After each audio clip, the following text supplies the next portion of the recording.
ముందు ఆర్ఆర్ఆర్ వచ్చేద్దాం.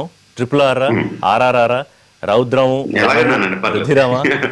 సో రౌద్రం రణం రుధిరం అన్నది ఒక ఎక్స్పాన్షన్ ఇవ్వాలి కాబట్టి ఇచ్చిన ఎక్స్పాన్షన్ అండి. ఓకే. బట్ ఇలాంటి సినిమాలు తీసినప్పుడు, పాన్ ఇండియా సినిమాలు తీసినప్పుడు it is very very important that we have one title across the whole country, across all languages. అందుకే ఒకే టైటిల్ ఉంటుంది, చాలా చాలా ఇంపార్టెంట్ అండి. అందుకనే టైటిల్ ని ఆర్ఆర్ఆర్ అనే అంటున్నాం. మీరు ట్రిపుల్ ఆర్ అనండి, ఆర్ఆర్ఆర్ అనండి, ఎలాగన్నానండి.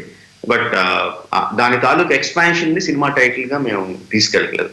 రిజిస్ట్రేషన్ కూడా ఆర్ఆర్ఆర్ అనే చేసాం. That will be the title. So but the basic idea is Rajamouli, Ram Charan and Ram, అట్లాగే స్టార్ట్ అయిందా?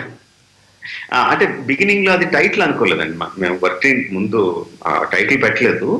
వర్కింగ్ టైటిల్ గా కాన్వర్స్ చేసుకోవడానికి ఏదో కావాలి కాబట్టి వర్కింగ్ టైటిల్ కింద ఆర్ఆర్ఆర్ #RRR అని పెట్టాం. బట్ అది కొంచెం ముందుకెళ్ళి కొద్ది 1 నెల 2 నెలలు అయ్యేసరికి అందరికీ కూడా అదే అలవాటు అయిపోయింది. డిస్ట్రిబ్యూటర్స్ కూడా నార్త్ లో కానీ ఇక్కడ కానీ డిస్ట్రిబ్యూటర్స్ కూడా ఎందుకు పేరు మారుస్తున్నారు, ఇదే బాగుంది, ఇంక వేరేది ఎందుకు ఆలోచిస్తున్నారు, ఇదే బాగుంది, ఇదే ఉంచండి అని చెప్పి వాళ్ళ దగ్గర నుంచి కూడా అడగడం. సో దీన్నే ఫైనల్ టైటిల్ కింద కన్ఫర్మ్ చేస్తాం. మీ మూవీస్కి ఎట్లా అయిందంటే రాజమౌళి గారు, మీ మనసులో ఏదన్నా ఆలోచన చేసే ముందు అంటే ఒకసారి బయటకు వదిలేక కోట్లాది మంది దాని మీద వాళ్ళ బ్రెయిన్స్ అప్లై చేస్తారు, చేసి ఆ టైటిల్స్ ఇవ్వడమో లేకపోతే పోస్టర్స్ ఇవ్వడం రకరకాలుగా. ఎట్లా అనిపిస్తుంది అది? అదృష్టం అండి. దాన్ని మన ఏదన్నా ఒకటి రిలీజ్ చేసినప్పుడు అంతమంది ప్రజానికానికి వెళ్ళి దాని మీద వాళ్ళు కొంత టైం స్పెండ్ చేస్తున్నారు అంటే అది ఏం చెప్తాను, it's blessing, big blessing. Sir, ఇక ఆర్ఆర్ఆర్ విషయానికి వచ్చేటప్పటికి రియల్లీ అంటే మన రామ్ చరణ్ బర్త్డేకి మీరు రిలీజ్ చేసిన టీజరే అంటారా దాన్ని? టీజర్ ఫస్ట్ లుక్ చూసినప్పుడు అంటే ఆయన పోలీస్ డ్రెస్, అది ఏంటది? ఆయన పోలీస్ బెల్ట్ కనిపిస్తోంది, కాకి ప్యాంటు. అవునండి, పోలీస్ డ్రెస్ అండి. కొంత నేను చెప్పినప్పుడు సారీ చెప్పండి రాజమౌళి గారు. బిగినింగ్ అనౌన్స్ చేసినప్పుడే చెప్పామండి, ఇది కొమురం భీం అల్లూరి సీతారామరాజు గారిలో జీవితంలో ఎవరికి తెలియని టైంలో, అంటే వాళ్ళు యుక్త వయసులో 1919 ఆ టైంలో ఇల్లు వదిలి వెళ్ళిపోయారండి. ఆంధ్ర ప్రాంతం నుంచి అల్లూరి సీతారామరాజు కానీ, తెలంగాణ ప్రాంతం నుంచి కొమురం భీం కానీ వాళ్ళు ఇళ్ళు వదిలి వెళ్ళిపోయారు. నార్త్ ఇండియా టూర్కి వెళ్ళారు అంటారు. వెళ్ళినప్పుడు వాళ్ళు ఎక్కడున్నారు, ఏం చేశారు, వాళ్ళు ఎలాగా బ్రతికారు, ఆ టైంలో ఏం జరిగింది అనేది మనకు చరిత్రలో లేదు. మళ్ళీ తిరిగి వచ్చిన తర్వాత 1922, 1923 ఆ టైంలో తిరిగి వచ్చిన తర్వాత వాళ్ళ ప్రదేశాలకు తిరిగి వచ్చిన తర్వాత అప్పుడు వాళ్ళు స్వతంత్ర పోరాటం మొదలుపెట్టారు. స్వతంత్ర పోరాటం or fighting for tribal welfare కి అప్పుడు పోరాటం మొదలు పెట్టారు. ఇద్దరు మొదలు పెట్టిన విధానం కూడా, వాళ్ళు పోరాడిన విధానం కూడా సేమ్, గెరిల్లా వార్ఫేర్. ట్రైబల్స్ ని ఉత్తేజపరచడం, వాళ్ళ చేతికి ఆయుధాలు ఇవ్వడం, పోలీస్ స్టేషన్ అటాక్ చేయడం, గన్స్ తీసుకుని వెళ్ళిపోవడం, ఇంకొంతమందిని ఆరం చేయడం. సో వాళ్ళ గెరిల్లా వార్ఫేర్ కూడా సేమ్ అండి. సో అది నాకు చాలా ఇంట్రెస్టింగ్ గా, చాలా ఇంట్రెస్టింగ్ అనిపించింది. ఇద్దరు మనం దేవుళ్ళ చూసే ఇద్దరు హీరోస్ ఒకవేళ వాళ్ళిద్దరూ కలిసి ఉంటే, మనకు తెలియదు కదండి ఆ టైంలో ఏం జరిగిందో. సో ఆ టైంలో వాళ్ళిద్దరూ కలిసి ఉంటే, వాళ్ళిద్దరి మధ్యన ఒక ఫ్రెండ్షిప్ డెవలప్ అయి ఉంటే, వాళ్ళిద్దరి మధ్యన ఒక ఎనిమిటీ డెవలప్ అయి ఉంటే ఎలా ఉంటుంది అన్న థాట్స్ వాళ్ళిద్దరు ఒకళ్ళనొకళ్ళు ఇన్స్పైర్ చేసుకుంటే, వాళ్ళ థాట్స్ పంచుకుని ఉంటే. ఇక్కడ చిన్న సందేహం రాజమౌళి గారు, బహుశా చాలా మందికి ఉండొచ్చు, నాకు చిన్న సందేహం. మీరన్నట్టు ఇద్దరు ఒకే పీరియడ్ లో ఉన్నారు, వేరే వేరే ప్రాంతాల నుంచి సేమ్ కాజ్ కోసం పనిచేశారు, వాళ్ళ ప్రజల కోసం, బ్రిటిష్ రాజు. కానీ వీళ్ళిద్దరూ కలిసి ఉంటే అన్న వినూత్నమైన ఆలోచనతో మీరు ఈ సినిమా కథకి శ్రీకారం చుట్టుంటారు మొత్తం అంతా బేస్ మీద. కానీ చరిత్ర మనకు ఆల్రెడీ ఏం జరిగిందనేది చెప్పింది, చరిత్ర నిక్షిప్తం చేసింది. మరి వాళ్ళిద్దరూ చరిత్రలో అయితే నాకు తెలిసి కలవలేదు. ఒకవేళ కలిసి ఉంటారు అనుకున్న ఊహ, లేకపోతే మరి చరిత్రకారులు దీని మీద అభ్యంతరం పెట్టే అవకాశం ఉండదా? లేకపోతే వాళ్ళందరితో కోసం మీరు మాట్లాడే ఉంటారా?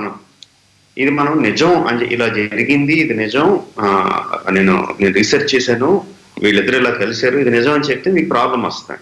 ఓకే, మనం చెప్పేదే ఇది కల్పన, కంప్లీట్ ఫిక్షన్ అండి, కంప్లీట్ ఫిక్షన్. అండ్ చరిత్రలో ఆ తర్వాత ఏం జరిగిందో అన్న దాన్ని మనం ఏం మార్చట్లా. ఓకే, దాన్ని మనం మార్చేసి వీళ్ళిద్దరు ఇంగ్లాండ్ వెళ్ళిపోయి ఇంగ్లాండ్ మీద ఆ వార్ ప్రకటించేసి ఒక యుద్ధాన్ని నెగ్గి వచ్చేసారు అలా మనం అలాంటి ఏమీ చేయట్లేదు. ఆ పీరియడ్ లో మాత్రం చరిత్రకి తెలియని పీరియడ్ లో మాత్రం we're creating an interesting story of friendship. Okay, so friendship between two giants. So fiction అన్నారు కాబట్టి, కల్పితం అన్నారు కాబట్టి దీన్ని పెద్దగా చరిత్రకారుల నుంచి ఏం సమస్య ఎదురవ్వదనే అనుకోవచ్చు. మనమే ఉన్నదాన్ని అనుకోవాలి అంతే కదండి.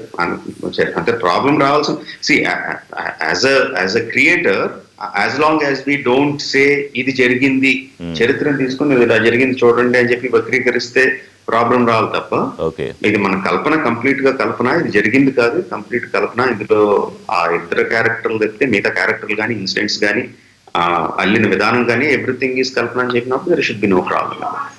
ఈ కథ అనుకోవడానికి ఒకటి, ఇప్పుడు మీ మైండ్ లో చాలా ఉంటాయి. ఒక దర్శకుడిగా, ఒక కమర్షియల్ పాన్ ఇండియా దర్శకుడిగా మార్కెట్ మాత్రమే కాకుండా ఇంకోటి ఏదో మిమ్మల్ని ప్రోత్సహించిందా? అంటే మీకు దేశం మీద ఉన్న బాధ్యత, లేకపోతే ప్రేమ, లేకపోతే ఏదో చెప్పాలి అన్న తపన, అవన్నీ కూడా కారణాలు అనుకోవచ్చా ఈ కథ ఎంచుకోవడానికి? లేదండి, దేశభక్తి, దేశానికి ఏదో చెప్పాలి అన్న ఉద్దేశంతో ఈ కథ ఎంచుకున్నారు కదండి. నేను ఎప్పుడూ కూడా నా బాధ్యతగా ఫీల్ అయ్యేది ఏంటంటే, మనం ఒక సినిమా తీస్తున్నాం అంటే ఈ సినిమా బాగుంటది, ఈ సినిమా ఇలా ఉంటది అని చెప్పి ఒక ప్రేక్షకుడు లేకపోతే ఒక డిస్ట్రిబ్యూటర్, ఒక బయ్యరు మనల్ని నమ్మి ఇంత డబ్బు పెడుతున్నారండి. So we have to satisfy that is the primary duty of story teller అని నమ్ముతానండి. నాకున్న దేశభక్తి, సొసైటీ పట్ల నాకున్న మమకారం, లేకపోతే నా బాధ్యత, ఇట్ ఈస్ కంప్లీట్లీ డిఫరెంట్. దీన్ని రెండు మిక్స్ చేయకూడదని నేను అనుకుంటాను. అంటే దేశభక్తి సినిమాలు తీయకూడదని కాదు, but RRR is not a patriotic film. It's not based on patriotism. It's based on friendship. It's based on friendship అనేది ఇందులో ప్రధానంగా ఉండే మూల పదార్థం. అవునండి. సో ఎవరి ఫైట్స్ వాళ్ళు ఎట్లా చేసుకున్నారు అనేది కథలో అనుబంధంగా నడుస్తుంది. రైట్. ఎట్లా అంటే వై అంటే ఆల్రెడీ చెప్పుంటారు, బట్ సరదాగా మళ్ళీ కరోనా చాలా మంది చూస్తున్నారు కాబట్టి, అంటే ఇది అనుకోగానే మీకు రామ్ చరణ్, తారక్ ఇద్దరు గుర్తొచ్చారా, లేకపోతే వాళ్ళిద్దరితో కలిసి సినిమా చేయాలనుకున్నాక ఈ పాయింట్ రాసుకున్నారా? సైమిల్టైనియస్ థాట్స్ అండి. ముందు తారక్ తోను, చరణ్ తోను, ఇద్దరితోనూ కలిసి చేస్తే, వాళ్ళిద్దరూ స్క్రీన్ మీద కనపడితే అది చాలా బాగుంటది అన్న థాట్ ఎప్పటి నుంచో ఉంది. అది జస్ట్ బాహుబలి తర్వాత వచ్చిన థాట్ ఏం కాదండి, ఎప్పటి నుంచో ఆ థాట్ మైండ్ లో ప్యారల్ గా రన్ అవుతుందండి. ప్యారల్ గా రన్ అవుతుంది. ఏ విధమైన, సో ఆ థాట్ ఎప్పుడైతే ఉందో ఏ విధమైన సినిమా తీస్తే బాగుంటది అన్నది కూడా సైమల్టేనియస్ గా రన్ అవుతా ఉంటది. 2-3 థాట్స్ అనుకున్నామండి. ఆ థాట్స్ అనుకున్న టైంలో ఇది అన్నిటికన్నా ఎక్కువ ఎక్సైటింగ్ గా అనిపించింది అండి. ఓకే, సో ఇమీడియట్ గా మీరు చెప్పగానే ఇద్దరు కూడా దాదాపు ఎగిరికి అంతేసిన పని చేసి ఉంటారు, రామ్ చరణ్ గానీ. అంటే ఇద్దరిని ఇద్దరికి ఒకేసారి ఇంటికి పిలిచి, ఒకళ్ళకి తెలియకుండా ఒకళ్ళని, తారక్ వస్తున్నాడని చరణ్ తెలియదు, చరణ్ వస్తున్నాడని తారక్ తెలియదు. మామూలుగా వచ్చా, ఇదేంటి తారక్ ఇక్కడ ఉన్నాడేంటి, చరణ్ ఏంటి ఉన్నాడేంటి అనుకున్నారు ఇద్దరు. సో ఇద్దరికి ఒకేసారి చెప్పాను దిస్ ఇస్ మై థాట్ అని చెప్పి, ఇద్దరు immediately not even they didn't even think about it, they said yes. Great. ఒకసారి టెక్నికల్ క్రూ గురించి మాట్లాడుకుంటే రాజమౌళి గారు, మీ సినిమాలన్నిటికీ ఇప్పుడు మ్యూజిక్ కీరవాణి గారు, కెమెరా సెంథిల్ గారు, ఇలాగా ఎడిటింగ్, ఇలా అందరూ దాదాపుగా కంటిన్యూ అవుతారు. అంటే వాళ్ళతో మీకున్న కంఫర్టా, లేకపోతే ఎందుకంటే ప్రపంచంలో లేకపోతే భారతదేశంలో ఇంకా చాలా పెద్ద పెద్ద టెక్నీషియన్లు, ఇంకా కొత్తగా ప్రయోగాలు చేయగల టెక్నీషియన్లు ఉన్నా కూడా మీరు ఎప్పుడు పెద్దగా ఎక్స్పెరిమెంటల్ జోన్లోకి వెళ్ళాలని అనుకోరా? అంటే ఎక్స్పెరిమెంట్ అంటే టెక్నీషియన్స్ ని మార్చడం ఈజ్ నాట్ ఎక్స్పెరిమెంటేషన్. అంటే ఎక్స్పెరిమెంటేషన్ ఈజ్ వేర్ మీరు కంఫర్ట్ జోన్ లో స్టోరీ లైన్స్ కాకుండా వేరే స్టోరీ లైన్స్ తీసుకొని చేస్తే దట్ ఈస్ ఎక్స్పెరిమెంటేషన్. అంటే నేను పెద్ద హై లెవెల్ ఎక్స్పెరిమెంట్స్ అని చెప్పను కానీ, బట్ సింహాద్రి తర్వాత సై తీయడం, ఒక ఎవరికి తెలియని రగ్బీ గేమ్ తీసుకోవడం ఇస్ అన్ ఎక్స్పెరిమెంటేషన్. మగధీర తర్వాత మర్యాద రామన్ చేయడం, తర్వాత ఈగ చేయడం, these are experimentations. Those are experimentation. Technicians మార్చడం అన్నది నాకు టెక్నికల్ గా, నేను సినిమాల్లోకి వచ్చినప్పుడు I was not an very knowledgeable person. అంటే నేను ఇది ఎక్కడికి వెళ్ళి చదువుకోలేదు, పడిసే ఈ ఫిల్మ్ స్కూల్ కది అనలేదు, అసిస్టెంట్ డైరెక్టర్ గా కూడా ఎక్కువ సినిమాలు చేయలేదు. My expertise was only in story telling. Okay, so uh story telling director is like we have to bring in all the crafts together and so I depended a lot on my technicians to put my ideas together. నాకున్న ideas అన్నిటిని proper గా ఒక దాంట్లోకి తీసుకొచ్చి ప్రజలకు అందించడానికి నేను నా టెక్నీషియన్స్ మీద చాలా డిపెండ్ అయ్యానండి. సో అది అలవాటు అయిపోయింది. సో సో ఒక ఫార్మాట్. హలో విన్నా రాజమౌళి గారు, ప్లీజ్ కంటిన్యూ. హలో రాజమౌళి గారు వినిపిస్తోందండి. రాజమౌళి గారు మాట్లాడండి. లైన్ కట్ అయినట్టు ఉందండి, బట్ ఒక ఫార్మాట్ అలవాటు అయిపోయింది. సో ఆ ఫార్మాట్ లోనే కంటిన్యూ అయిపోతున్నాం. సో యూజువల్ గా టెక్నీషియన్స్ మార్చినట్టు because we got use to one format. Okay, నాకు ఇప్పుడే మీ వెనకాల రమ్మగారు అనుకుంటా కనిపించారు. మరి వారు అక్కడే పనులు చేసుకుంటున్నారా, మీరు కూడా ఏమన్నా హెల్ప్ చేస్తున్నారా? అసలు సంబంధం ఉందా ఇంటి పనులకి రాజమౌళికి? ఇంట్లో వాళ్ళందరూ పనులు చేయాల్సిందండి. ఇంట్లోకి వచ్చేసరికి my wife is the prime minister, president, everything. So she will assign jobs అండి. ఎవరే పని చేయాలని అసైన్ చేస్తుంది, అందరూ ఆ పనులు చేయాల్సిందే. నాకు అప్ చెప్పిన పని దిస్ ద రూమ్ అండి. ఈ రూమ్ తుడవాలి, డస్టింగ్ చేయాలి, తడిగుడ్డు పెట్టాలి, నా బట్టలు నేను ఉతుక్కోవాలి. These are my household jobs. Kitchen కి ఎంట్రీ లేదా మీకు, లేకపోతే అసలు మీకు? నేను పొరపాటు ఓన్లీ కిచెన్, వంట పని తప్ప ఏదైనా చేస్తాను. అంట్లు తోముతాను, బట్టలు ఉతుకుతాను, ఇంతకు ముందు చెప్పినట్టు తుడుస్తాను, కడిగొడ్డు పెడతాను, అన్ని ఓకే. వంట మాత్రం అసలు నో అండి, ఓన్లీ తిని పెట్టడం అంతే. బాగుంది వినడానికంటే. చాలా మంది రాజమౌళి కూడా మనలాగా పనులు చేస్తున్నారు ఇంట్లో అని మేబీ చాలా మంది ఐడెంటిఫై అవుతారు అనుకుంటా ఈ టైంలో. అంటే అండి ఉపద్రవం ఈజ్ సపోజ్ ఇప్పుడు కరోనా వైరస్ ఏ ఉపద్రవం అయినా ఇస్ అ గ్రేట్ లెవెలర్ అండి. పైనుంచి కింద వరకు అందరూ సమానమే. దానికి ఏమి డబ్బు ఉన్నాడు, డబ్బు లేనివాడు, కులం పెద్ద కులం వాడు, చిన్న కులం వాడు, పెద్ద మతం వాడు, చిన్న మతం వాడు, ఏ భాష ఏమీ తేడా లేదు, అందరూ ఒకటే. So everyone has to come to one level. Yes. So expertise దేంట్లో అంటే ఇంటి పనుల్లో రాజమౌళి గారు ఇదిగో పలానా దాంట్లో ఎక్స్పర్టైజ్ అని రమగారు ఏమైనా సర్టిఫై చేశారా? సినిమాల్లో మాకు తెలుసు డస్టింగ్ లో అండి.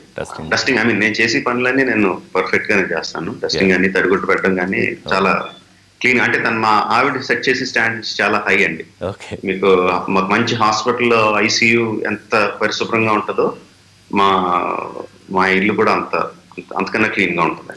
అవును, మరి మీరు ఒక స్టాండర్డ్ సినిమాలతో ఇదిగో భారతదేశంలో హై స్టాండర్డ్ సినిమాలు అంటే ఎలా ఉంటాయని మీరు సెట్ చేసేస్తే రమగారు ఇంటి పనుల విషయంలో బహుశా అలా సెట్ చేసి ఉంటారు.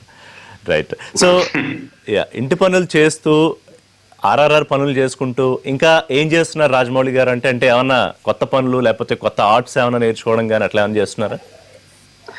ఆర్ఆర్ఆర్ పనులు పెద్ద జరగట్లేదండి. Because of the lockdown everything has been come to a standstill. అంటే కొంత ఆన్లైన్ లో చేసుకునే వర్క్స్ ఏవో ఉంటాయేమో? తక్కువ అండి ఆన్లైన్ వరకు. అంటే ఇప్పుడు మేజర్ స్టూడియోస్ లైక్ యుఎస్ లో ఉన్న స్టూడియోస్ అవి కూడా they have close down because of the virus. Sweden లో ఉన్న ఒక studio and some of the VFX artist here who are working from home. So వాళ్ళు చేస్తున్న వర్క్ మాత్రం మనకి ఆన్లైన్ లో రివ్యూస్ వస్తూ ఉంటది. అండ్ సెంధిల్, నేను, మా శ్రీనివాస్ మోహన్ గారు చెన్నైలో ఉంటారు. సో ఆన్లైన్ లోనే we review them and give them the feedback. So maybe weekly twice or thrice అది జరుగుతూ ఉంటుందండి. Except for that all the work has come to stop. We have I mean like everyone else we had to stop. ఇప్పుడు మీరు ఇంకోటి అడిగింది, ఎక్స్ట్రాగా కొత్తగా కళ అంటే నేర్చుకోలేదండి. చాలా రోజుల నుంచి చదవకుండా ఉండిపోయిన పుస్తకాలు ఉన్నాయండి. ఆల్మోస్ట్ 10-15 సంవత్సరాల నుంచి రీడింగ్ బాగా తగ్గిపోయింది. అంతకుముందు చాలా ఎక్కువ చదివేవాడిని. So now I'm getting back to it. అంటే ఎలాంటి బుక్స్ సాధారణంగా? అంటే నావెల్సా లేకపోతే అంతకుముందు ఫిక్షన్ ఎక్కువ చదివేవాడిని అండి. ఇప్పుడు యాక్చువల్ గా రకరకాల డైరెక్టర్స్ ఇంటర్వ్యూస్, వాళ్ళు సినిమాని ఏ విధంగా చూశారు, సినిమాని ద్వారా ఏం చెప్పాలనుకున్నారు, సినిమా తీయడం ఎలాగా, అలాంటి అంటే ఎగ్జాక్ట్ ఈ టైటిల్ తో కాకపోవచ్చు కానీ దీస్ కైండ్ ఆఫ్ బుక్స్ ఎక్కువ సినిమా రిలేటెడ్ ఎక్కువ చదువుతున్నాను. ప్రస్తుతానికి ఏ బుక్ చదువుతున్నారో తెలుసుకోవచ్చా? పేరు no problem Rajamouli garu. This is the book I'm reading, movie makers master class అని. Okay. It's master class by great directors and Woody Allen, David Lynch, Martin Scorsese ఇలాంటి పెద్ద డైరెక్టర్లు సినిమాని వాళ్ళు ఏ విధంగా చూస్తారు, వాళ్ళకి ఉన్న సినిమాకి ఉన్న అనుబంధం, లేకపోతే ఎలా అప్రోచ్ స్టోరీ టెల్లింగ్ ఎలా అప్రోచ్ అవుతారు, షార్ట్ మేకింగ్ ఎలా అప్రోచ్ అవుతారు అన్న దాంట్లో చాలా brilliant. Any would be directors and directors కూడా అందరూ కూడా చదవాల్సిన పుస్తకం అండి. అదే అందుకే అడిగా ఇప్పుడు, ఎందుకంటే చాలా మంది ఎవరెస్ట్ లా చూస్తున్నారు కాబట్టి మిమ్మల్ని, మీరు ఏం చేస్తున్నా లేదా ఏ బుక్ చదువుతున్నా కూడా అది మేబీ ఒక వాళ్ళకంటే ఒక థియరీ లాగా ఉపయోగపడచ్చు, లేకపోతే ఒక రిఫరెన్స్ లాగా ఉండొచ్చు అని నేను బుక్ నేమ్ కూడా అడిగా. థ్యాంక్ యూ మీరు షేర్ చేసినందుకు. సో ఇప్పుడు చాలా మంది ఈ లాక్డౌన్ పీరియడ్లో వర్క్ ఫ్రమ్ హోమ్ లేకపోతే కొంత ఖాళీగా ఉన్న వాళ్ళు ఎక్కువగా డిపెండ్ అవుతోంది నెట్ఫ్లిక్స్ లేకపోతే అమెజాన్ ప్రైమ్ ఇలాంటి వాటి మీద. వెబ్ సిరీస్ చూస్తున్నారు, సినిమాలు చూస్తున్నారు. సో మీరు వెబ్ సిరీస్ లాంటివి చూస్తారా రాజమౌళి గారు? నాకు అంటే వెబ్ సిరీస్ అలవాటు అండి, ఎక్కువ చూస్తాను. యాక్చువల్ గా సినిమాల కన్నా వెబ్ సిరీస్ ని ఎక్కువ చూస్తున్నాను ఈ మధ్యన. బికాజ్ గత 7-8 సంవత్సరాల్లో the standard of web series as చాలా చాలా చాలా పెరిగిపోయిందండి. సినిమా తాలూకు స్టాండర్డ్ తగ్గింది, వెబ్ సిరీస్ తాలూకు స్టాండర్డ్ బాగా బాగా పెరిగింది in terms of story telling. So అది ఎక్కువ ఇంట్రెస్టింగ్ గా ఉంటుందండి. బట్ మన ఇండియాలో వెబ్ సిరీస్ ఇంకా అంత స్టాండర్డ్ పెరగలేదు, బట్ ఇప్పుడు పెరుగుతున్నాయండి. నేను రీసెంట్ గా చూసిన వన్ ఆఫ్ వెబ్ సిరీస్ చాలా బాగుంటుంది, స్పెషల్ ఆప్స్ అని. స్టాండర్డ్ చాలా బాగుందండి. ఒక ఎపిసోడ్ చూస్తే ఇంకో ఎపిసోడ్ చూడాలని ఉత్సుకత కలిగించారు. ఫ్యామిలీ మ్యాన్ కూడా చాలా బాగుందని విన్నాను, ఇంకా చూడలేదు, చూడాలి. Okay. Films are very good అండి. మొన్న ట్రాన్స్ అనే సినిమా చూసాను, Fahadh Faasil was very good, terrific he was. So yeah. So Parasite movie అంటే మీరు ఎలాగో చూస్తున్నారు కాబట్టి బహుశా చూసే ఉంటారు. ఆస్కార్ అవార్డ్స్ బహుశా 4 అవార్డ్స్ అనుకుంటా, ఆస్కార్ అకాడమీ అవార్డ్స్ వచ్చింది. సో దాని గురించి ఏమనిపించింది అది చూసినప్పుడు? నాకు పెద్ద అంత ఎక్కలేదండి. అంటే నేను బిగినింగ్ చాలా స్లోగా వెళ్తున్నట్టు అనిపించింది cinema. Actually started little bit late, కొంచెం రాత్రి 10ంటికి ఎప్పుడో మొదలు పెట్టాను సినిమాని. సో హాఫ్ వే త్రూ ఎప్పుడో నేను నిద్రపోయాను. తర్వాత మా ఆవిడ మొత్తం సినిమా అంతా చూసి తర్వాత ఏం జరుగుతుందో కథ చెప్పిందంటే నాకు ఏమో ఎక్కలేదు, అంత ఎక్సైటింగ్ అనిపించలేదు. Okay cinema. Okay, this is interesting point. ఎందుకంటే అకాడమీ అవార్డ్స్ అన్ని గెలుచుకుంది కానీ రాజమౌళి గారికి ఎక్కలేదు. సో రాజమౌళి గారు అదే టేస్ట్ అండి, దట్స్ వాట్. నాకు నచ్చితే అదేం పెద్ద ఇదని కదా, just talking about my taste అంతే. నా టేస్ట్ కది అంత అనిపించింది.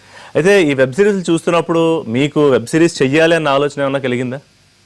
ఇప్పుడే కాదన్నా, అంటే ఇది చూస్తున్నప్పుడు కాదు, ఎప్పటి నుంచో నాకు వెబ్ సిరీస్ చేయాలని ఉంది. కానీ had certain commitments, certain film commitments. I have to finish those commitments before I can venture into web series.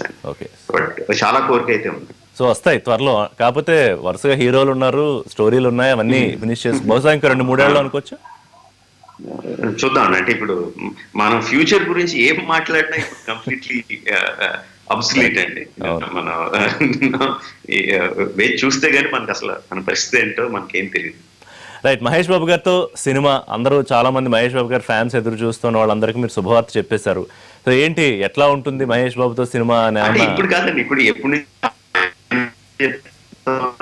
ఎందుకు చెప్తాను, గత 7-8 సంవత్సరాలుగా చెప్తాను. ఇప్పుడు కొత్తగా అనౌన్స్ చేసింది ఏం కాదండి. ఓకే. అంటే ప్రాజెక్ట్స్ ఎక్కువ డిలే అయ్యేసరికి లేట్ అవుతుంది తప్ప చెయ్యాలి. నెక్స్ట్ సినిమా అదే చెయ్యాలి. అంటే ఇమీడియట్లీ ఆఫ్టర్ RRR అదే ఉంటుందా? అవునండి, దట్స్ ద ప్లాన్. ఓకే. అంటే ఇప్పటికే బహుశా ఒక లైన్ సిద్ధమైపోయి ఉంటుందా కదా? లేదండి, యూజువల్ గా ఒక సినిమా అయిన తర్వాత నెక్స్ట్ సినిమా తాలూకు లైన్ మధ్యలో. సరే ఇప్పుడు ఈ కరోనా వచ్చింది కదా, లాక్డౌన్ అయింది కదా, వేరే పనులు కూడా లేవు కదా, కూర్చొని స్టోరీ సిట్టింగ్ చేద్దాం నాన్నగారు అడుగుతున్నారండి. ఓకే. మధ్యలో 2 రోజులు కూర్చున్నాం కానీ జరగలేదు. We have to continue, we have to sit and see now. మీరంటే నాకు పాయింట్, ఇప్పుడు నాన్నగారు మీకు కథా రచయిత అన్ని సినిమాలకు కూడా. సాధారణంగా రైటర్ మీద ఎప్పుడు డైరెక్టర్ డామినేషన్ ఉంటుందేమో అని నేను అనుకుంటున్నాను, నాకున్న నాలెడ్జ్ ప్రకారం, అవేర్నెస్ ప్రకారం. మీ దగ్గర ఎలా ఉంటుంది మరి? నాన్నగారు మీకు రైటరు, మీ డైరెక్టరు, సో ఎట్లా ఉంటుంది మీ ఇద్దరి మధ్య? అంటే సందర్భాన్ని బట్టండి. యూజువల్ గా మా మధ్య జరిగేది ఏంటంటే, నాన్నగారు క్యారెక్టరైజేషన్స్ చెప్తారు, కొన్ని క్యారెక్టర్స్ చెప్తారు. ఆ క్యారెక్టర్స్ కొన్ని బిగినింగ్స్ చెప్తారు, కొన్ని ఎండింగ్స్ చెప్తారు, కొన్ని మిడిల్ పాయింట్స్ చెప్తారు, అలాగే ఇంట్రెస్టింగ్ పాయింట్లు చెప్తారండి. సో నాకు ఆ క్యారెక్టర్ నచ్చి ఇది బాగుంది అనుకున్న తర్వాత ఈ క్యారెక్టర్కి ఈ కైండ్ ఆఫ్ రిలేషన్ పెడదామండి, ఈ కైండ్ ఆఫ్ కాన్ఫ్లిక్ట్ పెడదాం, అప్పుడు బాగుంటది అని అనుకుంటాం. సో మా ఇద్దరికి ఒక అండర్స్టాండింగ్ వచ్చిన తర్వాత దాన్ని both will SIT and develop together అండి. ఇందులో ఆ సీన్ తాలూకు డీటెయిల్స్ అవి వచ్చినప్పుడు it is my domination according to what I like. So నాకు నచ్చితేనే ఫార్వర్డ్ వెళ్తుంది ఎవరిని చెప్పినప్పుడు. బట్ ఓవరాల్ స్ట్రక్చర్, ఇలాంటి క్యారెక్టర్స్ కి స్ట్రక్చర్ ఉన్నప్పుడు ఇది బిగినింగ్, ఈ స్ట్రక్చర్ ఈ విధంగా ప్రోగ్రెస్ అవ్వాలి అండ్ స్టోరీకి సంబంధించిన ఓవరాల్ గ్రాఫ్ లో ఏదన్నా తప్పులు ఉన్నాయి ఇలాగ వెళ్ళాలంటే అప్పుడు నాన్నగారు డామినేషన్ ఉంటుంది. సో డిఫరెంట్ ఏరియాస్ లో డామినేషన్ అన్ను వాళ్ళ మాటకి ఎక్కువ విలువ ఉంటుంది. వాళ్ళ మాట నెగ్గుతుంది ఒక రకంగా అంటే, లేదా వాళ్ళ మాట మీరు ఒప్పుకుంటారు ఆ పాయింట్స్ లో. స్ట్రక్చర్, సినిమా స్ట్రక్చర్ కి సంబంధించిన విషయాల్లో నాన్నగారు మాట నెగ్గుద్దా అండి, డీటెయిలింగ్ విషయంలో నా మాట నెగ్గుద్ది. మీ అన్నయ్య ఆయన కీరవాణితో ఎలా ఉంటుందంటే వరుసగా ఆయన మీకు ఆర్ఆర్ మ్యూజిక్ అంతా ఆయన ఇస్తూ ఉంటారు.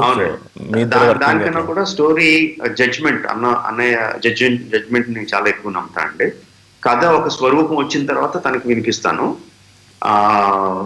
తను చాలా బాగుందంటే హ్యాపీగా వెళ్తా ఉంటే, తను బాగాలేదన్నా సరే ఆ టైంలో తనకి ఎక్కువ తన మాటకి అంత వాల్యూ ఇవ్వనండి. ఒకసారి సీన్స్ షూట్ చేసిన తర్వాత అప్పుడు తను చూసి అప్పుడు తను చెప్పేదానికి చాలా ఎక్కువ విలువ ఇస్తానండి. ఇది ఏదైనా వర్కౌట్ అవ్వట్లేదు, ఇక్కడ తేడా పడుతుంది అంటే మాత్రం దానికి విలువ ఇచ్చి దాన్ని ఆర్డర్ మార్చడం, రీషూట్ చేయడం అలాంటివి మాత్రం డెఫినెట్గా చేస్తాను.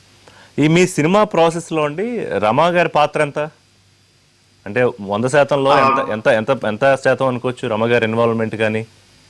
ఇన్వాల్వ్మెంట్ అగైన్ ఆబ్వియస్లీ మీకు తెలిసిందే, తను కాస్ట్యూమ్ డిజైనింగ్ అంతా తను చేస్తుంది. ఏ కలర్స్ వాడాలి, ఎలా వాడాలి అనేది తను సెంధిల్ కూర్చొని డిస్కస్ చేసుకుంటారు. సాబు గారు కూర్చొని డిస్కస్ చేసుకుంటారు, నాతో చెప్తారు. నేను వాళ్ళు ఇచ్చిన సజెషన్ లో ఏదో ఒక ఓకే అంటాను, దాని ప్రకారం వెళ్తా ఉండే.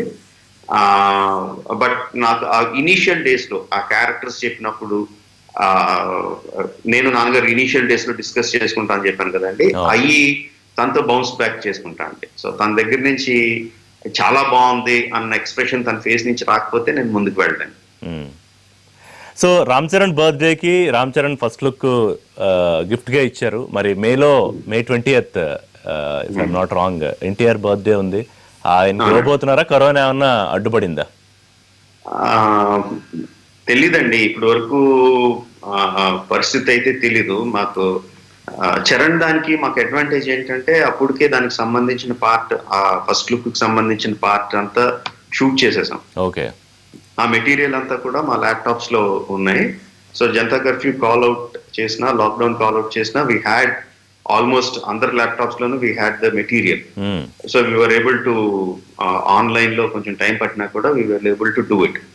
తారక్ చరణ్ దానికి తారక్ వాయిస్ ఓవర్ కూడా తెలుగు వాయిస్ ఓవర్ ముందే అయిపోయింది. ఓకే, మ్యూజిక్ కూడా ముందే అయిపోయింది. మిగతా భాషలదే ఆన్లైన్ లో డబ్బింగ్ చెప్పించి తన తారక్ ఇంట్లో నుంచి తన ఫోన్ లో రికార్డ్ చేసిన ఫైల్స్ ని తెచ్చుకొని ట్రాన్స్ఫర్ చేసి చేసేయగలిగాం. బట్ తారక్ బర్త్డేకి వచ్చేసరికి now we're in completely different situation. Material అంతా ఆఫీస్ లో ఉంది, we can't go to the office and there are some material which we have to shoot. So దాన్ని ఎలా చేయాలి, అండ్ వీఆర్ ఇన్ లాక్డౌన్. ఎప్పుడు పర్మిషన్ ఇస్తారో తెలీదు, పర్మిషన్ ఇచ్చినా ఎంతవరకు పర్మిషన్ ఇస్తారో తెలీదు, ఆ లిమిటెడ్ రిసోర్సెస్ లో ఎలా చేయాలో తెలీదు. So we have to wait and see and.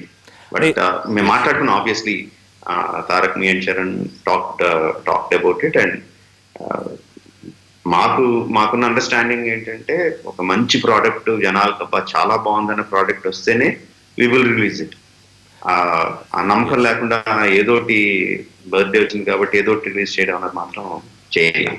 లేదు, అది మీ దగ్గర నుంచి అసలు ఎప్పుడు under rated project, I mean ఏది కూడా ఇప్పటి వరకు రాలేదు.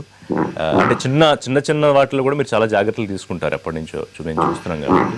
సో అంటే ఓవరాల్గా చూసుకుంటే January 8 ఇప్పటికే డేట్ అనౌన్స్ చేసేసారు కదా, 2021 January 8. అప్పటికైతే ఇబ్బంది ఉండకపోవచ్చేమో కదా, మొత్తం షూటింగ్ పోస్ట్ ప్రొడక్షన్ వర్క్ అంతా కంప్లీట్ చేసుకుని రిలీజ్ చేశారు. అగైన్ అండి మనకి we have some portions of the shooting to be complete. మాకు జనవరికి కొంత కుషనింగ్ పీరియడ్ అయితే ఉండిందండి. అవును, January 8కి there was a little bit cushioning period which we lost in this lockdown. So మనకి ఎప్పుడు లాక్డౌన్ రిలీజ్ చేస్తారు, లాక్డౌన్ చేసిన తర్వాత ఆబ్వియస్లీ మొత్తం అందరినీ ఓకే మీరు మామూలుగా వెళ్ళి పనులు చేసేసుకుంటే ఎవరు పడితే వాళ్ళు చేసుకోండి అంటారని అయితే I don't think so. I don't think that will be the situation. Red zones definitely will continue. అందులో లాక్డౌన్ లో ఉంటారు. మిగతా జోన్స్ లో మేబీ లిమిటెడ్ పర్మిషన్స్ ఏమైనా ఇస్తారేమో. థియేటర్స్ అయితే ఇప్పుడప్పుడే ఓపెన్ అయ్యే పరిస్థితి లేదు. డెఫినెట్లీ 6 months 8 months అన్ని లాక్డౌన్ లో ఒక్కొక్కటి ఎత్తేసిన తర్వాత అన్నికన్నా లాస్ట్ సినిమా థియేటర్కి ఇస్తారండి. That's what we're assuming. But daily labour కి అయితే ఇస్తారు. బికాజ్ చాలా ఎక్కువ మంది వేలల్లో సినీ కార్మికులు డైలీ వేజెస్ లేబర్ అండి. సో వాళ్ళకి సినిమా షూటింగ్ పర్మిషన్లు ఇస్తారని ఎక్స్పెక్ట్ చేస్తున్నాం. But there might be some restrictions on those shootings also. We don't know. All these are assumptions. అవును. So government కి మనకి క్లియర్ కట్ గా గవర్నమెంట్ గైడ్ లైన్స్ వస్తే తప్ప ఎనీథింగ్ అండ్ జస్ట్ చీకట్లో బాణాలు వేసినట్టే ఉంటుంది. అవును. మీరు అన్నారు కదా థియేటర్స్ విషయంలో అంటే ఒక 5-6 నెలలు లేకపోతే 7-8 నెలలు అంటే చాలా ఎక్కువ సమయమే. ఇప్పటికే చాలా ఎక్కువ నష్టం జరిగింది. అంటే గ్లోబల్ ఎకానమీతో పాటు ఇండియన్ ఎకానమీ, అందులో సినిమా కూడా ఒక భాగం అనుకోండి. కానీ ఎట్లా ఉంటుందని అనుకుంటున్నారు రాజమౌళి గారు ఆఫ్టర్ దిస్ బడ్జెట్ల విషయంలో కానివ్వండి? ఎందుకంటే ఇప్పుడు మనం అంటే మీరు పెంచారు స్థాయి అని అన్నం ఒక రకంగా కరెక్టే అవ్వచ్చు. బట్ అందరూ కూడా తమ బడ్జెట్ల స్థాయిలు పెంచుకుంటూ వెళుతున్నారు. పాన్ ఇండియా మూవీస్ చేయాలనే ఆలోచన చాలా మంది చేస్తున్నారు. Is it going to work out అండి ఫర్ ఆఫ్టర్ దిస్? అంటే మనం వీ హ్యావ్ టు డిఫరెన్షియేట్ అండి. కరోనా ముందు జరిగింది ఏదో అయిపోయింది. ఇప్పుడు ఇక్కడ నుంచి maybe 2 years, I don't know, 2 years వరకు ఈ కరోనా అనే ఎఫెక్ట్ మన సమాజం మీద ఉండబోతుంది, ప్రపంచం మొత్తం మీద. అంటే 2 సంవత్సరాల పాటు లాక్డౌన్ లో ఉంటామని కాదు, కరోనా ఎఫెక్ట్ అయితే మనలో ఉంటుంది. వ్యాక్సిన్ వచ్చి అందరికీ ఇచ్చి ఇన్ని 700 కోట్ల మందికి వ్యాక్సిన్ అందరికీ ఓకే కరోనా అన్న భయం మనకి వదిలిపోయింది, మనం బాగా వెళ్ళొచ్చు అనేసరికి మినిమం 2 years అయితే పడుతుందండి. సో దీన్ని కరోనా కాలం అందామండి. ఈ assuming it that will be around 2 years.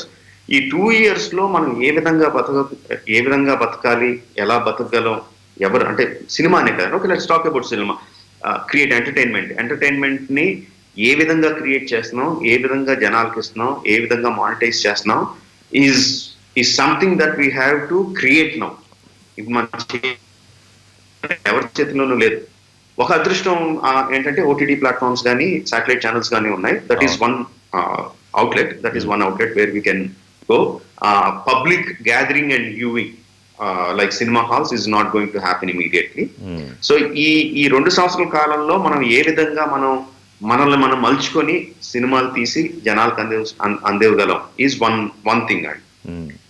ఈ 2 years అయిన తర్వాత ఆర్ వాట్ ఎవర్ కరోనా కాలం అయిన తర్వాత people are going to come to the theatres like a wave.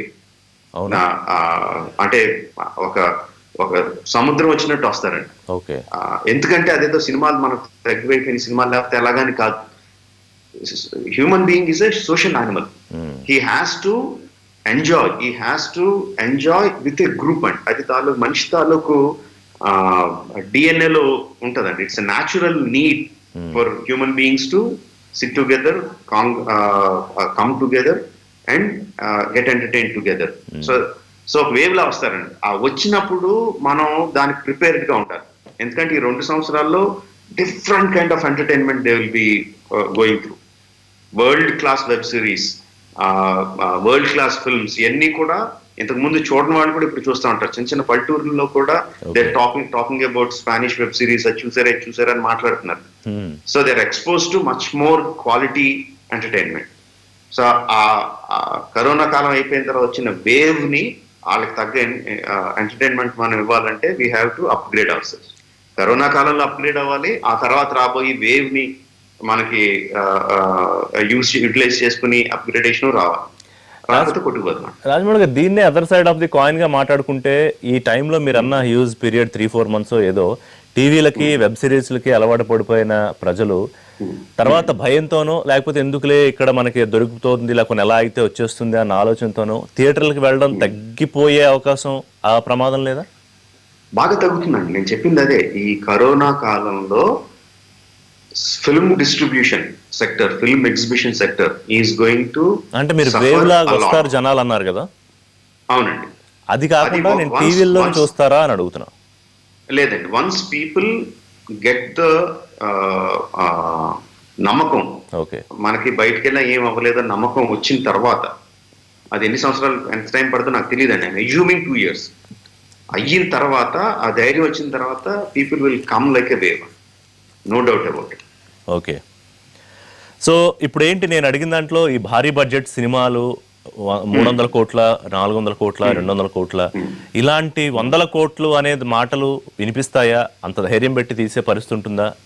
లేకపోతే దానిలో కూడా ఎందుకంటే రెమ్యునరేషన్ తగ్గించుకోవడం ఇవన్నీ కూడా జరుగుతాయా? రెండు విషయాలండి. ఒకటి, బడ్జెట్ మీరు ఎక్కడ పెడుతున్నారు అన్నదండి. మీరు రెమ్యునరేషన్స్ కి, లగ్జరీస్ కి పెడుతున్నారా, క్వాలిటీ ఆఫ్ ద ఫిల్మ్ కి పెడుతున్నారా? No, so the luxuries and remunerations have to come down. They will come down. Okay. Quality of the film, probably we have to think harder, work harder. Where మనం ఒక రూపాయి పెట్టినా కూడా అది 10 రూపాయల ఎలా కనిపించాలి, 10 రూపాయలు పెడితే 100 రూపాయలు ఎలా కనిపించాలనే దాని మీద ఇంకా ఎక్కువ వర్క్ చేయాలి, ఇంకా ఎక్కువ బ్రెయిన్ పెట్టాలి. సో బ్రెయిన్ ఖర్చు లేదు కదండి. So quality of the product doesn't need to suffer. The luxuries and remunerations will come down. They have to come down. There is no other way. Yes. So, RRR తర్వాత మహేష్ బాబుతో cinema అన్నారు, కానీ ఇప్పటికీ కొంతమంది బాలీవుడ్ హీరోలు రాజమౌళితో సినిమా చెయ్యాలని ఎదురు చూస్తూ ఉన్నారు అన్నది, దాని గురించి ఏమన్నా ఆలోచిస్తున్నారా? ఎగ్జాంపుల్ అమెరికా కానివ్వండి. అలాగేం లేదండి. అంటే ఎదురు చూస్తున్నారంటే వాళ్ళు పనులు మానేసి ఎదురు చూస్తున్నారని కాదు, చెయ్యాలి అనే ఒక ఇంట్రెస్ట్ చూపిస్తున్నారు. డెఫినెట్ గా ఇప్పుడు ఒక మంచి హీరోతో చేయాలని డైరెక్టర్ కి ఎలా ఉంటుందో, ఒక సక్సెస్ఫుల్ తో డైరెక్టర్ తో చేయాలని చెప్పి హీరోలకి ఉంటదండి. That is the natural thing to happen. But అది ఉన్నంత మాత్రాన టక్మన్ సినిమాలు అయిపోండి. There are so many factors that have to come together. ఇద్దరికి నచ్చే సబ్జెక్ట్ దొరకాలి, ఇద్దరికి నచ్చే ప్రొడక్షన్ అరేంజ్మెంట్స్ జరగాలి, ఇద్దరికి కన్వీనియంట్ గా ఉండే డేట్స్ రావాలి. There are so many other things that have to fall in place రావడానికి. బట్ ప్రస్తుతానికైతే మనకు ఇది చేయాలండి. మన ఆర్ఆర్ఆర్ తర్వాత మహేష్ బాబు గారి సినిమా చేయాలి. Then we will. అంటే అసలు ఆలోచన ఉంది కదా బాలీవుడ్ లో, డైరెక్ట్ గా బాలీవుడ్ లో డెఫినెట్ గా. అంటే for me it is more about మంచి యాక్టర్లు. ఏదో చూసినప్పుడు, ఒక సీన్ చూసినప్పుడు, ఒక సీక్వెన్స్ చూసినప్పుడు భలే చేస్తున్నారు, చేస్తే బాగుండే అనిపిస్తూ ఉంటుంది. And it doesn't matter. Rajamouli గారు వినిపిస్తుందండి? వినిపిస్తున్నా. చిన్న హీరోలు పెద్ద హీరోలు అని నేను అనట్లేదు, యాక్టర్స్ గానే అందాము. బట్ కొత్తగా వచ్చిన యాక్టర్స్ ప్రూవ్ చేసుకుంటున్న వాళ్ళు, ఇప్పుడిప్పుడే స్టార్లు అవుతున్న వాళ్ళు రాజమౌళి వైపు చూడాలా? అసలు అలాంటి ఆశలు పెట్టుకోకర్లేదా? అలా నేను లేదండి. నాకు దొరికిన సబ్జెక్ట్ కి ఎవరైతే బాగుంటారో వాళ్ళ దగ్గరికి వెళ్ళి అడుగుతాను నేను. ఓకే. ఎవరి మీద అయితే వర్కౌట్ అయితే బాగుంటుందో వాళ్ళ దగ్గరికి వెళ్ళి అడుగుతాను. ఇప్పుడు సునీల్ వచ్చి నన్ను నేను సినిమా చేయమని అడగలేదండి. మా దగ్గర షూటింగ్ చేస్తున్నప్పుడు నాకు మర్యాద ఐడియా ఉండబట్టి నేను వెళ్ళి అడిగాను. నాని వచ్చి నన్ను ఎప్పుడు సినిమా చేయమని అడగలేదు. ఏం చేస్తున్నప్పుడు ఇది బాగుంటుంది అని చెప్పి నేనే నాని వెళ్ళి అడిగాను. ఓకే. సో నాకు తయారైన సబ్జెక్ట్ కి ఎవరైతే బాగుంటారో వాళ్ళ దగ్గరికి నేను వెళ్ళి అడుగుతాను. ఓకే. చిన్న పెద్ద డిఫరెన్స్ ఏం లేవు? ఏం డిఫరెన్స్ ఏం లేదండి. అజయ్ దేవగన్ చేస్తున్నారు కదండి ఆర్ఆర్ఆర్ లో. ఏంటంటే ఆయన రోల్, లేకపోతే వై అజయ్ దేవగన్ బాలీవుడ్ లో ఆయన్నే సెలెక్ట్ చేస్తారు? రోల్ గురించి నేను డీటెయిల్స్ చెప్పలేనండి. But no problem. Ajay Devgan character, ఆ పాత్ర ఎవరైతే రాస్తున్నారో ఆ పాత్ర తెర మీద కనిపించి చెప్పే ప్రతి మాటని మనం ఇమ్మీడియట్ గా చాలా సీరియస్ గా తీసుకొని, అంటే ఆడియన్స్ సీరియస్ గా తీసుకొని, ఇతను చెప్పింది కరెక్ట్, ఇతను చెప్పిన దారిలో వెళ్ళటం కరెక్ట్, ఇతను నిజం మాట్లాడుతున్నాడు అన్న ఎఫెక్ట్ రావాలండి. సో నాకు ఆ వ్యక్తి తాలూకు, ఆ యాక్టర్ తాలూకు ఇంటిగ్రిటీ కానీ ఇమేజ్ కానీ చాలా ముఖ్యం అండి. సో దాని గురించి అనుకున్నప్పుడు ఎవరైతే బాగుంటారో అంటే ఇమీడియట్ గా అందరికి వచ్చిన థాట్ ఇస్ లైక్ బాగుంటారు అని చెప్పి. బికాస్ ఎవరైనా సరే అజయ్ దేవగన్ మాట్లాడుతుంటే ఇతను అబద్ధం చెప్తున్నాడు అని అనరండి. ఎవరు మాట్లాడినా ఆ నిజం చెప్తున్నాడు, అబద్ధం చెప్తున్నాడు అని అనుకోవచ్చు. కానీ when he talks, whether it's in cinema or in its TV or an interview or anything, ఆయన మాట్లాడుతుంటే ఇతను అబద్ధం చెప్తున్నాడు అని ఎవరు అనుకోరు, నిజం మాట్లాడుతున్నాడని అనుకుంటారు. సో ఆ ఇంటిగ్రిటీ ఉంది ఆయన ఆ ఫేస్ లో. So that is why I went for. So మీరు రివీల్ చేయని ముఖ్యమైన క్యారెక్టర్స్ ఏంటంటే అజయ్ దేవగన్ ఒకటి, సముద్రకన్యది ఒకటి. నాకు తెలిసి మిగతా ప్రధానమైన క్యారెక్టర్లు సపోజ్ అలియా భట్, మీకు ఏం రివీల్ చేశాను? మీకు రామారావు గారు, అల్లూరి సీతారామరాజు అని చెప్పాను. కొమరం ఎన్టీ రామారావు, కొమరం భీము, రామ్ చరణ్, అల్లూరి సీతారామరాజు చెప్పాను అంతే. వాళ్ళు బట్ మళ్ళీ వాళ్ళు నిజ జీవితంలో వాళ్ళు ఏం కనిపించారో అది కాదు, మొత్తం అంతా కలిపింది కాదని చెప్తున్నాను సార్. సో వాళ్ళ గురించి కూడా మీకు ఏం చెప్పింది కాదు. చెప్పింది లేదు, చెప్పారని మేమే ఫీల్ అయిపోతున్నాం. వికీపీడియాలో చదువుతుంది. Alison Doody as Lady Scott, Ray Stevenson as Scott, Alia Bhatt Sita, Olivia Morris as Jennifer. అంటే దీంట్లో చేత కొంత క్యారెక్టరైజేషన్స్ ఏంటనేది ఇంకా తెలియదు కదా. తర్వాత నాకు అది ఫస్ట్ లుక్ వాటర్ అందులో చూసినప్పుడు రామ్ చరణ్ ఆయన పరిగెడుతుంటే నిప్పు వస్తుంది, అగ్ని.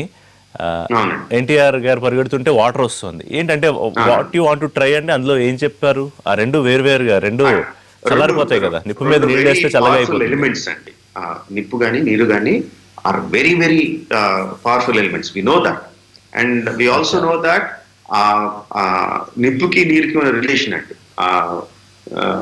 నీరు ఫోర్స్ గా వస్తే నిప్పుని ఆర్పేస్తుంది.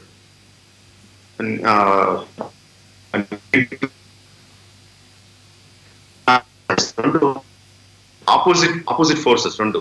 అవును.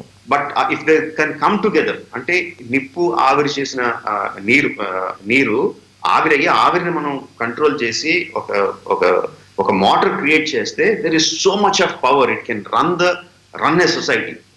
సో ఆ రెండు కలిసి వస్తే, నిప్పు నీరు రెండు న్యాచురల్ గా ఆపోజిట్ గా ఉన్న ఫోర్సెస్ రెండు కలిసి వస్తే there is so much positive energy that is generated. So దాన్ని ప్రధానంగా తీసుకున్నాం అండి. దాని తాలూకు మొత్తం సారాంశాన్ని అంతటిని సీతారామ శాస్త్రి గారు అద్భుతంగా రాశారు మెయిన్ సాంగ్ లో. So when we release it you'll understand. So ఇప్పుడు వీరి రామ్ చరణ్ బర్త్డే టీజర్ కి వాయిస్ ఎన్టీఆర్ గారు ఇచ్చినట్టు ఆబ్వియస్ గా ఎన్టీఆర్ గారి బర్త్డే టీజర్ కి వాయిస్ రామ్ చరణ్ గారు ఇస్తారా? అవునండి, ఆబ్వియస్ కదండి, ఇవ్వాలి. ఎస్, అది రెడీ అయిపోయిందండి, వాయిస్ రెడీ అయిపోయిందా? వాయిస్ అంటే కంటెంట్ రెడీ అయిపోయింది. కంటెంట్ అది Charan has to render the lines. Shooting అంటే మనం పర్సంటేజ్ లో చెప్పగలమా? ఎంత పర్సంటేజ్ షూటింగ్ అయింది, ఇంకా ఎంత బ్యాలెన్స్ ఉంది, అలా చెప్పగలుగుతామా? అంటే ఇలాంటి సినిమాకి షూటింగ్, పోస్ట్ ప్రొడక్షన్ అన్ని మిక్సప్ అయిపోయి ఉంటాయండి. ఓకే షూటింగ్ అయిపోయింది, ఓకే నెక్స్ట్ ఇది అలా ఉండవు, అలా కేటగరైజ్ ఉండదు, అన్ని మిక్సప్ అయి ఉంటుంది. ద ఓవరాల్ వర్కింగ్ 20% ఉందనుకోండి. మళ్ళీ మీ డార్లింగ్ ప్రభాస్ తో చేసే ఆలోచన ఉందా? అలా మళ్ళీ ఏమన్నా కథలు సిద్ధం అవుతాయి? ఎప్పుడు ఉంటదండి, ఎప్పుడు ఉంటుంది. బట్ తన కమిట్మెంట్స్ అవ్వాలి, ఇద్దరికి నచ్చి కథ దొరకాలి. లైక్ ఐ సెడ్, ఇద్దరు హీరో డైరెక్టర్స్ చేద్దామని అనుకున్నంత మాత్రాన తక్కువ సినిమా అయిపోదండి. So many things have to come together. Rajamouli బయట రచయితల కథలు నచ్చితే సినిమా చేస్తారా? అలా చేయకూడదని ఏం లేదండి. బట్ నాకు అంటే నాన్నగారు నేను పనిచేసిన 30 సంవత్సరాల్లో ఆల్రెడీ మా దగ్గర ఉన్న సబ్జెక్ట్స్ బోల్డ్ ఉన్నాయి. నచ్చింది, అబ్బా ఇది బ్రహ్మాండమైన సబ్జెక్ట్, ఇది భలే ఉంది, చేయాలనుకునే బోల్డ్ ఉన్నాయి. ఓకే, ఆ సబ్జెక్ట్స్ కన్నా బెటర్ గా ఉండి సబ్జెక్టు అంటే I won't go searching because I have so many subjects with needs. But ఎక్కడైనా టక్మని అనుకోకుండా వెంటనే టెస్టించో ఏదో జరిగి మన దగ్గర ఉన్న సబ్జెక్టుల కన్నా చాలా బాగుంది అని అనిపిస్తే ఐ డోంట్ మైండ్ వర్కింగ్. ఎందుకంటే విజయేంద్ర ప్రసాద్ గారు బయట దర్శకులకి కథలు ఇచ్చే బ్లాక్ బస్టర్లు అయినవి మనకి ఇప్పుడు లేవు. అలాగే రాజమౌళి గారు వేరే కథా రచయితతో చేసి మీ ఇద్దరికే ఆ సింక్ అది అలాగే నడుస్తుందా? బయట వాళ్ళు ఎవరు వచ్చే అవకాశం లేదు? నాన్నగారికి నేను ఇంకా డైరెక్టర్ అవ్వక ముందు నుంచి సూపర్ హిట్లు ఉన్నాయండి. ఇప్పుడు సింహాలు, సమరశివారెడ్లు, హిందీలోకి వస్తే బజరంగి భాయిజాన్, మణికర్ణిక, హిందీలో ఉన్నాయి. డెలివరింగ్. అంటే ఇప్పుడు మీరిద్దరూ తీస్తున్న స్థాయి చిత్రాల గురించి తెలుగులో మాట్లాడుతున్నాను నేను. అంటే నాన్నగారు ఉన్నంత బిజీగా ఎవరు ఉండరండి. ఆయన మార్నింగ్ 5 నుంచి నైట్ 10 వరకు కథలు రాసేస్తా ఉంటారు, ఎవరో చెప్తా ఉంటారు, డెవలప్మెంట్ చేసిస్తా ఉంటారు. ఆ నాన్నగారి తాలూకు వర్క్ కంటిన్యూస్ గా అంటే నాతో సంబంధం లేదండి నాన్నగారికి. నాన్నగారు చేసి 10 ప్రాజెక్టుల్లో నాదొక ప్రాజెక్ట్ అంతే అండి. బాగా చెప్పారు. సో రాజమౌళియే కథ రాసుకుని రాజమౌళియే డైరెక్ట్ చేస్తారా? ఆ ఆలోచన ఉందా? ఈ కరోనా కాలంలో కథలు ఏమన్నా పుట్టాయా? లేదండి, అంటే నేను పరిపూర్ణంగా కథ రాసి టాలెంట్ నాకు లేదండి. కొన్ని ఐడియాస్ ఏదన్నా వస్తాయి, కొన్ని ప్లాట్ పాయింట్స్ ఏదన్నా వస్తాయి, లేకపోతే ఎవరన్నా ఏదైనా కథ చెప్తే దానికి ఇది మార్గం అని చెప్పగలను తప్ప నాలో కథ పుట్టించి రాసి అంత టాలెంట్ ఆశ్చర్యంగా ఉంది మీరు చెప్తుంటే. మిమ్మల్ని తగ్గించుకుంటున్నారా లేకపోతే మాకు వినడానికి ఆశ్చర్యంగా లేదండి? అంటే చేస్తుంటే ఎప్పుడో చేసేసి ఉంటుంది కదా. ఈ పాటికి 20 సంవత్సరాల నుంచి పనిచేస్తున్నా, ఈ పాటికి చేసి ఉంటుంది కదా. సో ఒక ఫుల్ ప్లెడ్జ్డ్ ఏ దగ్గర స్టార్ట్ చేసి జెడ్ వరకు కథ మీరు రాయలేను అంటారు? లేదండి, ఇట్స్ క్వైట్ ఇంట్రెస్టింగ్. సో మీకు తెలుగులో విజయేంద్ర ప్రసాద్ గారు కాకుండా వావ్ అనిపించే రచయితలు ఎవరు, కథా రచయితలు?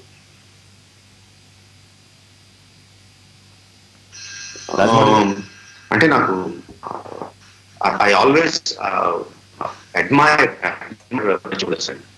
నాకు చాలా అంటే నేను అసిస్టెంట్ డైరెక్టర్ ఉన్నప్పుడు వాళ్ళు పనిచేసిన సినిమాలకి డైరెక్ట్ గా కాకుండా నాన్నగారు గోస్ట్ రైటర్ గా చేసినవి, లేదా నాన్నగారు కథ రాసినట్లకి వాళ్ళు మాటలు రాసినవి, అలాంటప్పుడు నేను అసిస్టెంట్ గా ఉన్నప్పుడు చూశానండి.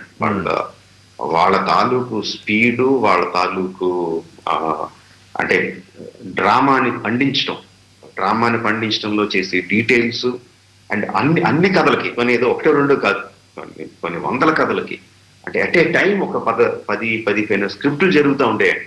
ఒక గంట ఇక్కడ, ఒక గంట అక్కడ, ఒక గంట ఇక్కడ వచ్చేస్తా ఉండేవారు. వాళ్ళు వచ్చారంటే ఒక విరుల్బిల్డ్ వచ్చినట్టే వచ్చి టకటక సీన్లు చెప్పడం. వాళ్ళు రానంత వరకు ఇదేంటి సీన్ లో ఏముంది అని అనిపిస్తుంది.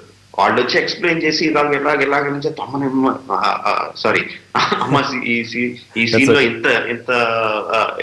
ఇంత పవర్ ఉందా అనిపిస్తుంది అండి. So I always admire. నాకు మిగతా రచయిత అంత పరిచయం లేదండి. బట్ నవలిస్ట్, నేను చదివిన నవల్స్ లో నన్ను విపరీతంగా ప్రభావితం చేసింది మల్లాది వెంకట కృష్ణమూర్తి గారు, యండమూరి వీరేంద్రనాథ్ గారు. వాళ్ళ అసలు పిచ్చి ప్రతి నవల్ చదివేశానండి. వాళ్ళ ప్రతి నవల్ చదివేశాను. విపరీతం పిచ్చి వాళ్ళండి. ఓకే, డైరెక్టర్స్ విషయానికి వస్తే మీ సమకాలీన దర్శకుల్లో మీకు నచ్చే దర్శకులు?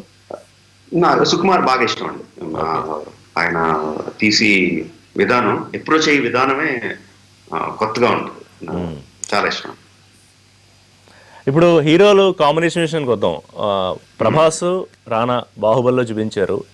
ఇప్పుడు ఎన్టీఆర్, రామ్ చరణ్. సో అలా ఇంకా మీ మైండ్ లో ఉన్న కాంబినేషన్స్ ఎవరు హీరోలు? అలాగా అనుకోనండి. అంటే ఓన్లీ తారక్ అండ్ చరణ్ ఒకటి డిఫరెంట్. ఎందుకంటే వాళ్ళిద్దరితోనూ నేను పనిచేశాను, ఇద్దరు కూడా క్లోజ్. అండ్ రియల్ లైఫ్ లో వాళ్ళు రైవల్ ఫ్యామిలీస్ నుంచి వచ్చిన వాళ్ళిద్దరు క్లోజ్ ఫ్రెండ్స్. సో ఇలాంటి మెనీ ఫ్యాక్టర్స్ ని ఉన్నాయి కాబట్టి, అండ్ జనాలకు చాలా ఇంట్రెస్ట్ గా చూస్తారన్న ఇది ఉంది కాబట్టి ఆ కాంబినేషన్ బాగుంటుంది అన్న థాట్ వచ్చింది తప్ప, otherwise based on the story only I look for combinations. Rival families అన్నారేంటి? అంతే కదండి, చిరంజీవి గారు, నందమూరి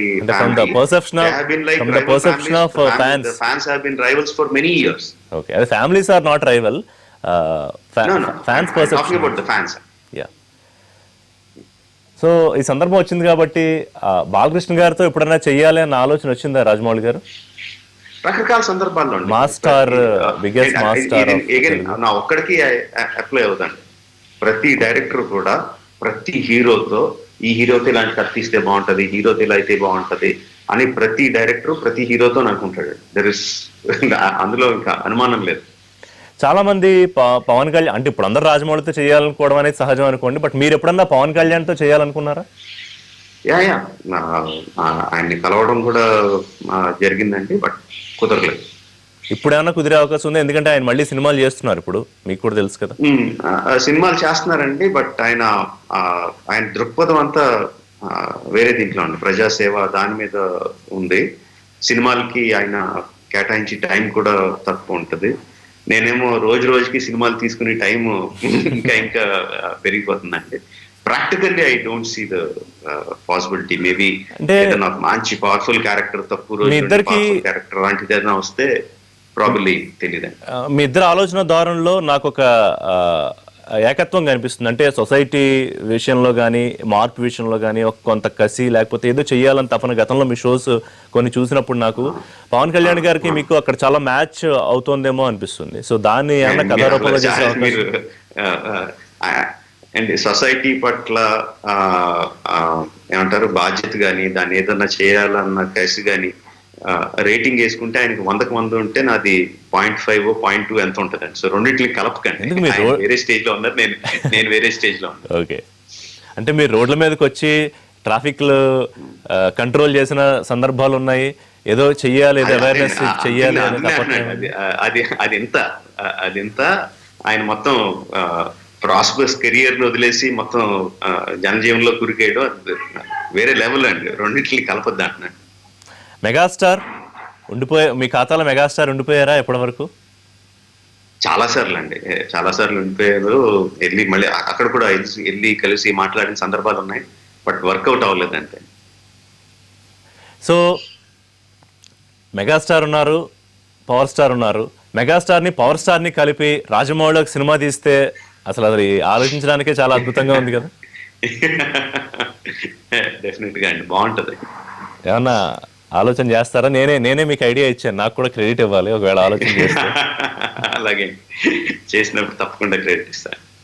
చిరంజీవి గారు ఒక మాట అన్నారు మొన్న ఒక ఏదో సినిమా ఫంక్షన్ సందర్భంలో, ద డేస్ ఆఫ్ షూటింగ్ తగ్గించుకోవడం గురించి, వారి సినిమాని తగ్గించడం గురించి చెప్పారు. సో అది ఏమన్నా మీకు అప్లై చేసి మాట్లాడితే మీరు ఒప్పుకుంటారా, లేదా నా కథలకి ఇంతే టైం పడుతుంది, ఇన్ని రోజులే షూట్ చేయాల్సిన పరిస్థితి ఉంటుంది అంటారా? అంటే నాకు ఇట్స్ కాన్స్టెంట్ స్ట్రగుల్ అండి. నేను చేసే దాంట్లో సినిమా రోజులు ఎక్కువ తీసుకుంటున్నాను, తగ్గించాలి అన్నది నేను అది లగ్జరీగా భావించిన ఇష్టం రోజులు నేను తీసుకుంటాను, ఇది అయిన తర్వాత చేస్తాను అన్న యాటిట్యూడ్ లో ఉన్నాను. I really work hard to get it down. తగ్గించడానికి చాలా ట్రై చేస్తా ఉంది. ఇన్ఫాక్ట్ మీరు కనుక మా యూనిట్ కి చూస్తే అర్థం అవుతుంది. Will start working at morning 5 o'clock. Morning 5 నుంచి 5:30 నుంచి యూనిట్ అందరూ వచ్చేయడం కానీ చేయడం కానీ, 7 అంటే before 7 we'll start setting up the shot, everything. 7:15 we'll shoot the first shot. We'll work really hard. But somehow, because maybe నాకు బిగినింగ్ డేస్ లో ఇది లేకపోవడం మూలంగానో, ఫార్మల్ ఫిల్మ్ ఎడ్యుకేషన్ లేకపోవడం మూలంగానో, అసిస్టెంట్ డైరెక్టర్ ఎక్కువ సినిమాలు చేయకపోవడం మూలంగానో ఆ టైం ఎలా తగ్గించడం అనేది తెలియట్లా. At the same time, the kind of subjects I am taking, the kind of scale I am taking also, it is taking more number of setting up days or shooting days. So it's not that I am taking it for granted. It's not that I am taking it as a luxury. I am really working hard on it. And Chiranjeevi garu అన్నారంటే అందులో 100% correct ఉందండి. Shooting days తగ్గించుకోవాలి. I'm working on it. తగ్గించుకోవడానికి I'm really working. Constantly you are working on. Yes. Rajamouli గారు, మీరు world సినిమాని చాలా observe చేసి ఉంటారు. సో మనం ఎక్కడున్నాము అంటే వరల్డ్ సినిమాతో కంపేర్ చేసుకుంటే, లేదా ఇప్పుడు చాలా బాగా ఉన్నామా, మెరుగ్గా ఉన్నామా, అసలు కంపారిజన్ ఎందుకు చేయాలి అంటారు? అసలు కంపేర్ చేయకూడదండి. చాలా మంది అర్థం చేసుకోవాల్సింది ఏంటంటే అండి, సినిమాని ఆ సొసైటీలో ఏ విధంగా చూస్తారు అన్నది భారతదేశానికి మిగతా ప్రపంచానికి అసలు సంబంధం లేదండి. Okay, completely different. Cinema it's both art and entertainment అండి. మన దేశంలో ఆర్ట్ కన్నా it is much more of an entertainment and it's almost basic necessity. అంటే మనుషుల తాలూకు ఇనీషియల్ నెసెసిటీస్ అయిపోయిన తర్వాత, భోజనం, రోటీ కపడా ఆర్ మకాన్ అయిపోయిన తర్వాత, నెక్స్ట్ హెల్త్ అలాంటి ఇంపార్టెంట్ అయిపోయిన తర్వాత ఇమీడియట్ గా వచ్చేదండి entertainment. As a social animal you need to have entertainment, and cinema is the medium that provides it at the lowest cost అండి. టికెట్ల రేట్లు పెరిగినాయి, ఎంత కంప్లీట్ చేసినా కూడా, even if you take that all into consideration, cinema is the cheapest, easiest mode of entertainment. And మనకున్న ఈ complicated society better for people and so మనకి మన సొసైటీకి మన సినిమా ప్రొవైడ్ చేసే it's completely different world. So there is no point in comparing.